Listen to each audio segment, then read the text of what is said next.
What is it about Westerns, Kevin? I think they're terribly dramatic when you decide to infuse the people with real behaviors of and not unlike us, except they're dealing with different norms out there that sometimes we can't get our arms around, which is things like stranger was the boogeyman, things like water with the difference between life and death, and your horse was everything. Okay, so it seems like a simpler time than now, but it wasn't. It was much more difficult, much more dangerous. There was no one to arbitrate your problems, no lawyers, no agents, no publicity. For 200 years, it was a struggle out there. And if you invest in the humanity of it, and Horizon does with its women, it becomes incredibly exciting and dangerous. And I don't tire of looking at mountains and rivers that won't stop and horses running.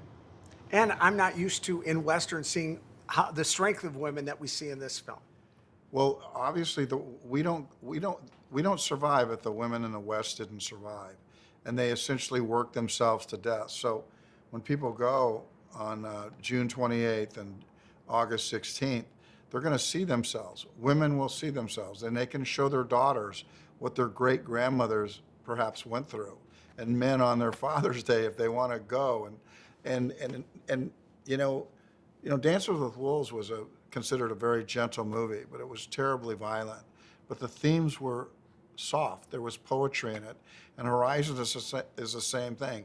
It's a hard movie, but there's a humanity in it, and it's starting with our women, and just to keep their families fed and clean and themselves. But there is violence you mentioned, but you don't linger on that. I like the fact that the camera isn't going tight to see this violence. We know it happens. Yeah, it's not in slow motion. Right, that's right. No peck and paw here. I like that. Tell me when you first came up with this idea.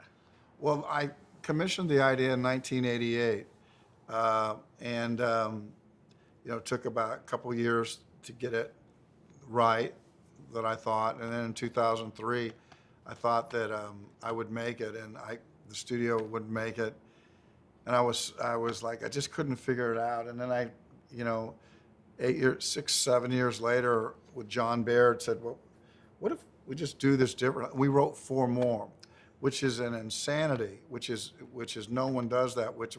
If no one liked the first one, what makes you think they're going to like the next 4? Well, I guess it's good for me to not think that way, or otherwise I would stop myself. So we did, and for about 4.5 years we worked on that, and then no one would make that either. But I really believed in it. I really believed the entertainment value, and I didn't care that it wasn't like anything else. So I started to I just put my own money into it, and 2.5 years ago or 2 years ago started, and now this is just the beginning, and the 3rd one is being filmed right now, and the first 2 are coming out this summer. You do something near the end of this movie. There's a kind of setting of the table for what's to come. I thought that worked really, really well. It's embedded in the storytelling. That wasn't a made-up moment. That's exactly what it was intended to do, because I didn't want to leave people with a cliffhanger. That was not, I'm not copying anybody's style, so I didn't know what to do, so I embedded in it where we're going. You do something too that I find so interesting. I've seen Westerns, and the set always of the main street kind of looks the same, right? Not this. This looks so much more realistic. Well, thank you.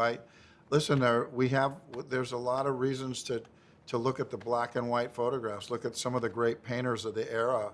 You can see how things were built. You can see how sparse, how minimalistic it was. And, the truth is just as satisfying as the lie. So make the town look real. We're so used to seeing Westerns where the town's already there. Horizon deals with the idea that there's nothing there except the people who've been living there for thousands of years. And their story is so important, and we literally marched over them. Love it.